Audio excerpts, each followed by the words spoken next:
em Condomínio, com Quênio Pereira. O que será que é mais difícil em uma campanha prefeitura ou viver em condomínio, hein, Quênio? Será? Agora sim, abrindo seu microfone. Bom dia. Bom dia, tudo bem, gente? A campanha é mais difícil, ainda mais com tantos candidatos, né? Com tantas variáveis. Dependendo do condomínio, tá mais fácil uma campanha prefeitura. Porque geralmente quase ninguém quer ser síndico, né? A verdade é essa. E muita gente querendo ser prefeito, né? Então... Com certeza. Ele é nosso líder nas campanhas de síndico aqui. Ele é. Eu tô levantando bandeira, né? Seja síndico que tem uma grande dor de cabeça, né? Nossa, aí não tem concorrente à altura, não, hein? Aí não teria mesmo, não. Mas sem dor de cabeça, sempre aqui com as dicas, com a conversa que a gente tem toda semana aqui com o Quênio. Quênio, vamos até continuar, né, num assunto sobre o qual a gente comentou, não na semana passada que a gente falou dos pets, mas já trouxemos aqui. Administradoras aí pro condomínio, né? Riscos dessa conta que pode gerar prejuízo e lucro indevido até para administradora. A gente sabe que quando rolam aquelas assembleias, é aquele desespero, ninguém quer ser síndico, aí muitas vezes opta-se, né, por essa solução um pouco mais cômoda, aparentemente, né? Seja pela administradora, pela sindicância profissional.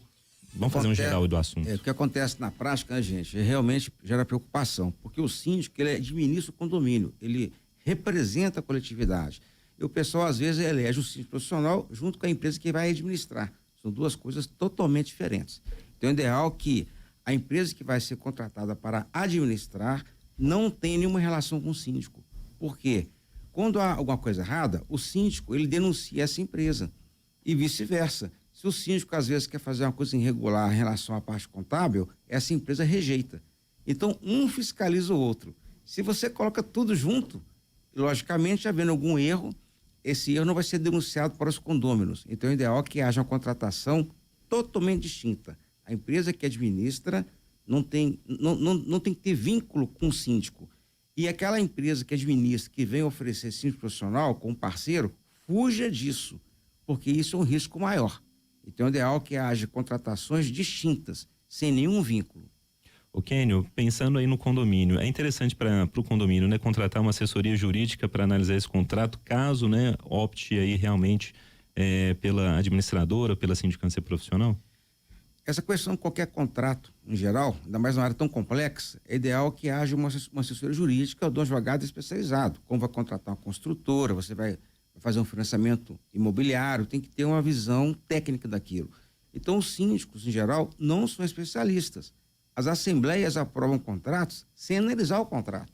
Então, como é que você vai analisar um contrato com 20, 30 pessoas dando opinião? É muito difícil. Então, é ideal que o condomínio só assine os contratos de obra que for após uma análise jurídica para inserir no contrato as cláusulas que protejam o condomínio. Quero colocar um ponto muito claro, né, Moreira, Luciana e Lucas. Imagina uma construtora, ela tem um jurídico para ela elaborar um contrato de 20 páginas para protegê-la. Você vai comprar vamos colocar uma empresa, então tem um advogado empresarial, e geralmente quem elabora o contrato protege a si. A construtora não vai fazer contrato para beneficiar o comprador. Da mesma forma, o locador, a imobiliária, faz o contrato protegendo uma das partes. Então, no condomínio é fundamental que haja o advogado do condomínio para inserir as cláusulas que protejam o condomínio, como a entrega da obra, prazo, em relação a esses deveres dessa empresa, como é que funciona a cobrança, para evitar surpresas. Assinar contrato sem compreender as cláusulas é um grande erro. Vamos pensar aqui, só trazer aqui, Lu, uma situação que pode acontecer pensando em problema, que é o que sempre rola em condomínio. Tendo litígio aqui entre dois moradores, por exemplo, em relação a barulho ou uso de determinada vaga de garagem. Se esse assunto exigir a necessidade ali de um processo judicial, né, para definir quem tem direito, a quem cabe pagar o advogado, condomínio ou ao morador que se sente prejudicado? A boa pergunta. Se o barulho perturba a coletividade, né, várias pessoas, aí acaba o condomínio entrar com a ação, aplicar multa e advertir. Mas se o barulho é entre uma unidade e outra, tipo salto alto, por exemplo, eu tocando piano, o que for, aí cabe a pessoa prejudicada tomar providências, não transferir aquilo para o síndico. O síndico pode entrar até como intermediário, mas se houver um litígio, cabe à pessoa prejudicada tomar providência contra o vizinho, inclusive com relação à infiltração.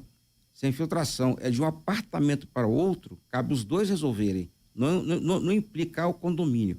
Mas se é o vazamento de um apartamento para a área da garagem, para o corredor, para a área Uma área comum, né? aí seria o condomínio tomar providência contra o infrator.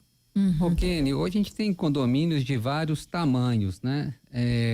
Antigamente tinha muito aqueles predinhos pequenos com 4, 8, 12 moradores, enfim. E hoje a gente tem condomínios aí que tem 7, 8, 9 torres, né? Com 800 apartamentos. Exatamente, estilo JK, enfim. É ideal nesses condomínios gigantes, é ideal ter uma espécie de subsíndicos, além do síndico, ser subsíndico em cada uma das torres, cada um dos edifícios.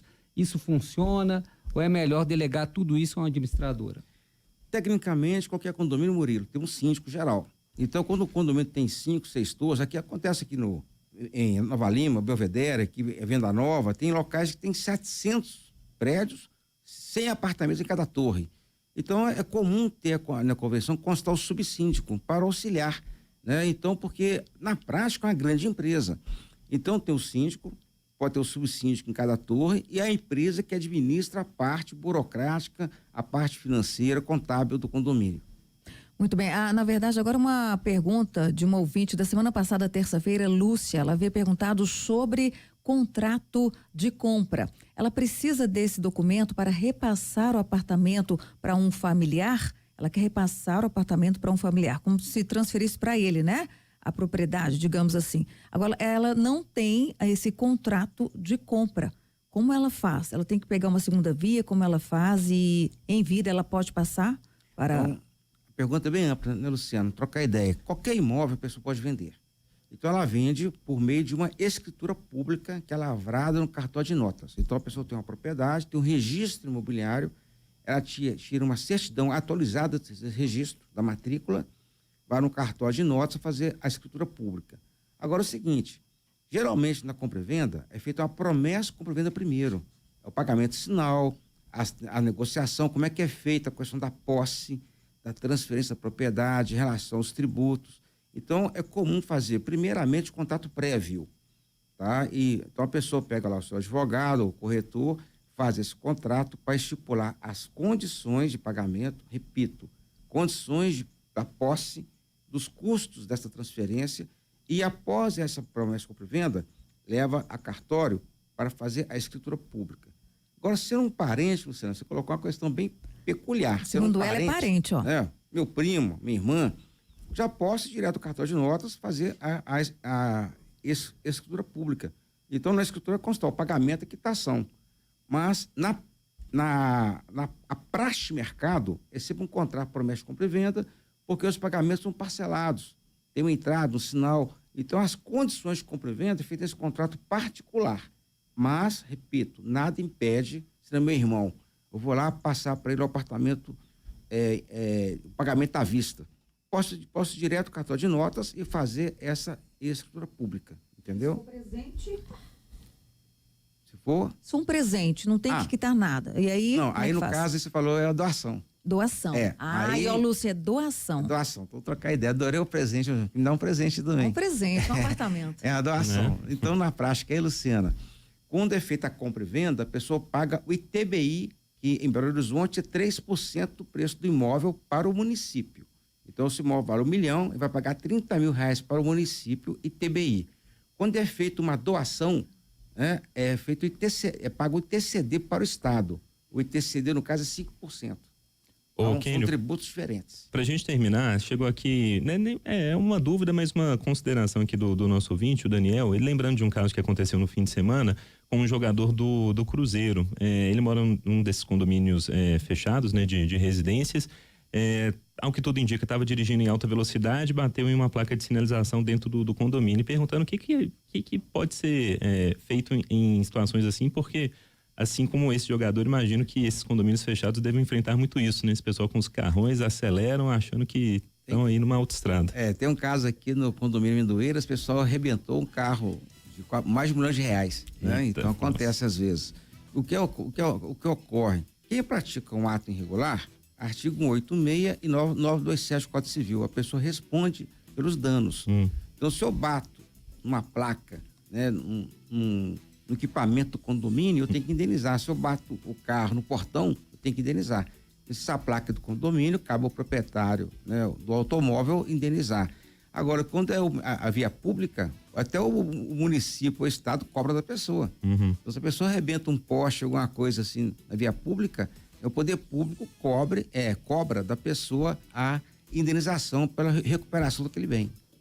Ok, uma outra dúvida aqui que me ocorreu, e eu ouço isso frequentemente, justamente esses prédios que têm muitos apartamentos e tal, às vezes apartamentos ali de 1, 2 quartos, com várias torres nos condomínios, pessoal alugando muito para essas Airbnb da vida, né? Como regular isso? Como controlar isso? É permitido? Tem que comunicar ao síndico ou não? O Murilo é bacana, né? Porque esse assunto dá um programa. Esse né? dá. Um programa. Então você só dá o spoiler hoje e a gente explora ele depois. Rapidamente, é o seguinte, o que o STJ decidiu que o condomínio é residencial. O Airbnb é uma atividade comercial, de hospedagem. Então, grande parte dos problemas acontece quando há perturbação à segurança. Então, ponto básico, o prédio tem um porteiro, né? Que é para receber moradores. Mas quando você faz uma locação diária por temporada, você cria um movimento fora do comum. Então, essa insegurança permite que o condomínio venha a bloquear tal uso. Boa. Um assunto até pra gente continuar. Voltaremos a esse tema. Dá para render muito isso aí. Que está gerando polêmica fora do Brasil, principalmente, né, nessas grandes cidades aí. Ainda mais em relação à área de lazer. Litorânea, lazer, que é diferente, que a lei é nacional, o Código Civil, o Brasil todo. Boa. Mas tem as particularidades, tem os casos concretos. Boa. Então, ponto básico, quando o Airbnb é de uma unidade ou duas, não perturba ninguém reclama, gente. Mas quando há falta de controle, gera intranquilidade e, logicamente, pode vir a ser coibido. É isso, bom, tá certo. Então, na semana que vem o Kenny volta, a gente continua nessa pauta então, hein? Como ele falou, dá pra gente discutir um programa inteiro sobre isso. Tem dúvida, tá com o BO, problema aí no seu condomínio, pode mandar aqui pra gente no WhatsApp, sempre no 992138343, DDD 31. Kenny, obrigado, viu? Até. Um abraço para todos aí. Tudo de bom.